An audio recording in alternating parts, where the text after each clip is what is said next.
Hi Thermo Foodies, it's Chef here. It's been a while since either Daniela or I have gone live in the group.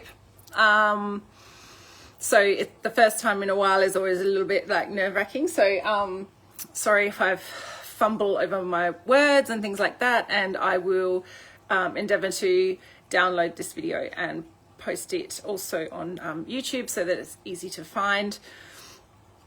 But yeah, I just want to start doing more cooking videos. Some of you may have seen me post about a trip that I did recently to the desert. I'm jumping all over the place now, but sometimes people comment things like, oh, she's actually a chef. Like, yes. I am a chef, qualified chef. I don't always work as that at the moment because I'm raising my young kids. But I still like to think that I'm still a chef.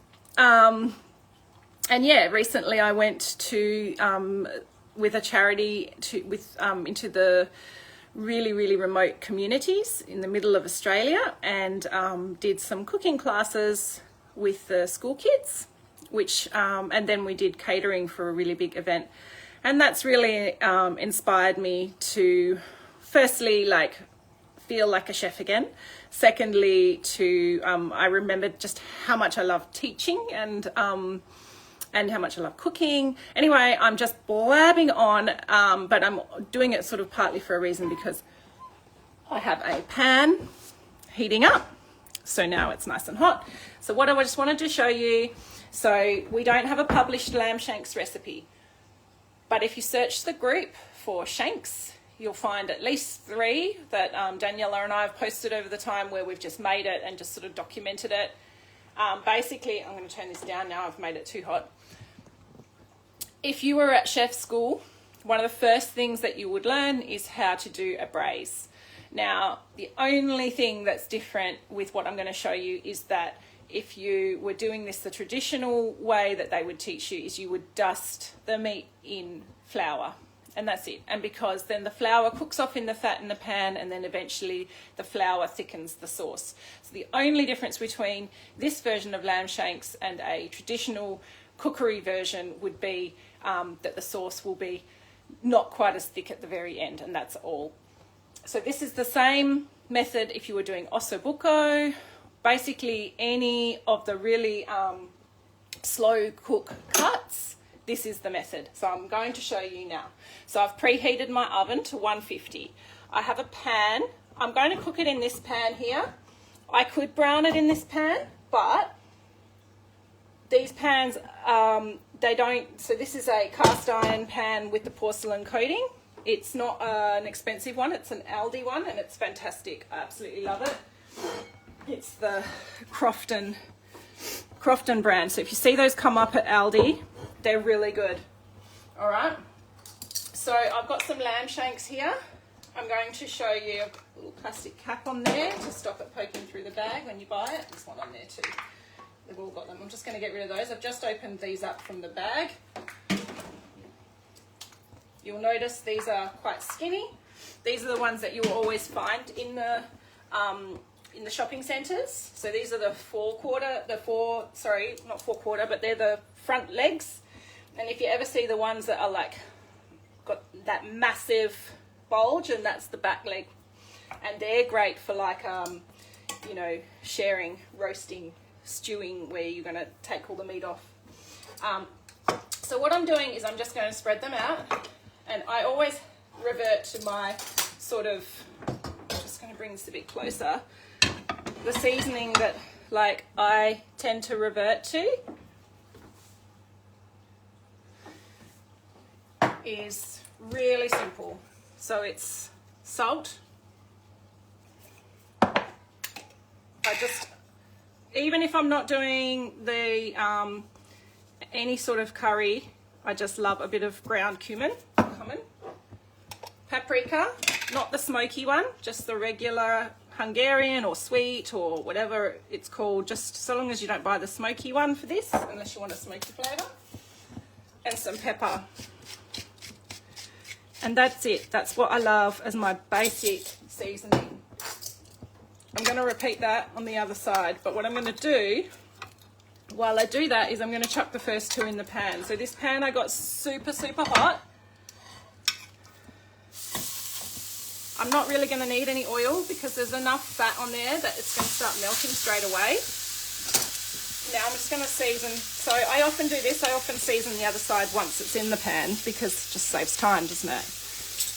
Pepper, salt. So you want to season the meat, always season it. You're going to season whatever the sauce later. You can do that at the end to taste. But seasoning the meat also helps to tenderize it. And if I'd thought about it in advance, I could have seasoned that the night before. If you season any meat, the further in advance you do that, the more tender the meat will become. Basically, just do that with everything except seafood and fish, because then it will start to cure it. It's a much more delicate protein. But especially these tough cuts of meat, season them in advance would be my number one tip, even though I didn't just do that. It's a great tip. It's okay. I'm going to cook this for it's 2:30. I'm going to cook this for probably about 5 hours. So I've preheated my oven to 150. I'm going to cook it in this with the lid on. So what I'm doing right now, I'm going to turn that back up, is I'm just going to sear the shanks, all 4 shanks, on all of their sides to get colour. So the colour is the caramelisation of the meat. So it's changing the flavour, it's giving it a slightly different texture. And then while that slowly cooks, that flavour will then impart into the entire dish. So that's why you want to sear it off. Some people say, I've got a friend who doesn't like slow cooker meats, doesn't like anything cooked in a slow cooker. But I reckon it's because I could do this in the slow cooker after I've done this stage. So long as you do this stage, then the slow cooker should be just the same as this sort of style. But I think that some people love the idea of the slow cooker is that you just chuck it all in. But I would say if you've got the time, just take those 5 minutes to sear off the meat that you're putting in your slow cooker. What other tips? So after this, so for a basic braise, if you don't have a dish like this, with a lid, with a heavy lid, it's fine. Just use any dish that you have. Once you've filled it with whatever dish you're making, so lamb shanks, also bucco, anything like that. Must be a cat coming in the door. Just going to check that. It's starting to smell a bit. So beautiful. Look, there we go. We're getting some colour there. Getting a bit of, the spices are sort of charring a bit. That's fine. If the spices start to char too much and burn, just add a touch of oil. The reason I don't want to add too much oil is it just makes a huge mess. Because, you know, like, have you ever cooked salmon in a pan and added oil? And it just makes this massive mess. It's because salmon is a fatty fish. So the salmon, it's giving out the fat and it's also giving out liquid moisture. And then those two together, the moisture boils inside the fat, and that's why you get all that spitting. So if I add oil to the pan, I'm probably going to have to clean my stove, but that's okay, I'll deal with that. So, well, sorry, can't see what I'm doing. Can you see that? Maybe I'll just take it off. Let's see. So that's just sizzling away. Just get it coloured on as many areas as you can. Try and cover the whole surface area. So that means standing it up on its side like that, so that you can sear like the inside bit. Because once you've got that all over, that's where a huge amount of your flavour comes from. So now that I've stood it up, I can fit another one in. So I'll pop another one in there. So just rotate your whatever you're cooking through a pan so that you can get everything nice and brown. So obviously, yeah, if I'm doing osso bucco, I can only fit about like one. And this is great for like even if you're doing a stew or a curry or something with diced meat, and it's the slow cut, you know, shoulder or something like that, and you want to do it in a slow cooker style, searing it off first, it's just really just adds so much depth of flavour. Getting really smoky in here. I need to turn my fan on. Hopefully it's not too noisy. So after I've done this, it's going to go into, oh, that's what I was saying. So if you don't have one of these like heavy cast iron pans or anything like that to slow cook in, just use any deep dish you have. And the trick is, once you've added the meat and the liquid and the veggies and whatever you're going to put in there, put a piece of baking paper on it so it's touching it. So it's the piece of baking paper is smaller than the dish that it's in. Put it on it.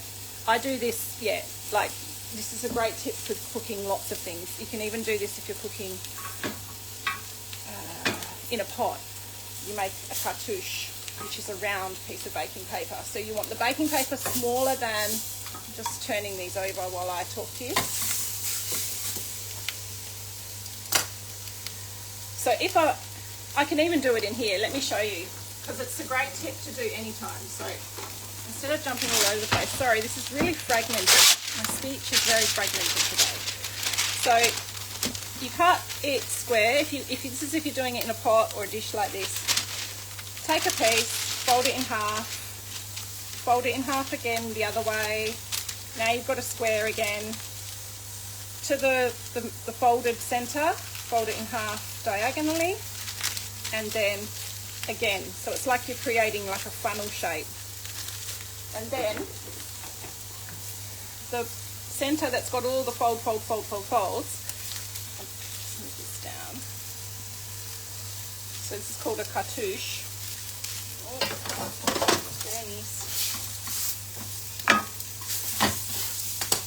put that in the centre, and then come out to the edge, and that's where you're going to snip.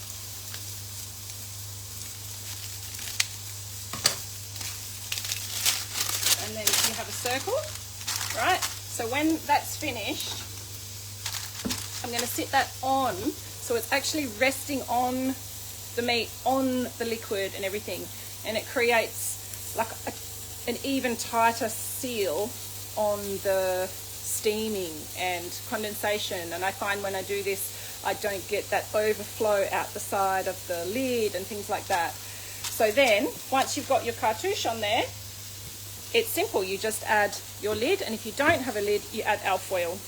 And now the alfoil, you know, sometimes when you cook really tomatoey, acidic dishes, the alfoil ends up getting a little bit eaten away. It's now protected from that. And the alfoil, you just make it really tight to keep folding, tucking nice and tight, so that it creates that steaming environment. And then it's exactly the same. So if you don't have one of these sorts of dishes, you can even do that in a pot on the stove.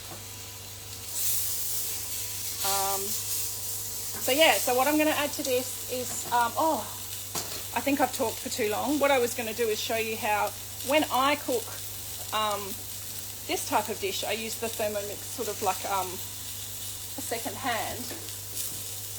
I've taken my bowls out. Where I would just peel and slightly chop the onion and carrot and celery, and then just chop it all in there. And then that's going to go into this same pan when the meat comes out, just to sear that off. And then everything is going to go in the same dish with a bit of liquid stock. And then that's it. Put the baking paper on, put the lid on, and put it in the oven and forget about it. And then come back later, make some delicious cauliflower puree or something like that. And that's dinner done. And you can start that really early in the day and then just forget about it, and then just come back to it later in the day. It's very, very hard to overcook lamb shanks. You can start this like anytime you want. It's a great meat to buy if it's on special, and keep in the freezer for like a rainy day, literally. It's great rainy day food, or just when you're trying to think what to make. And it's also, yeah, it's a great meal to free up your afternoon. So I will leave it there because I've really blabbed on. But if you've got any questions about lamb shanks or a basic braise, like I said, search the group for the word shanks and you'll see 3 recipes. I did it earlier, I had a quick search. Daniela and myself have both done basic lamb shank recipes and sort of noted down like roughly the ingredients. So basically if you just sort of follow those, I'm going to put this carrot in because this will serve like 6 meals, so carrot, a little bit of carrot like that's not going to bump the carbs up too much, but it's going to add a heap of flavour.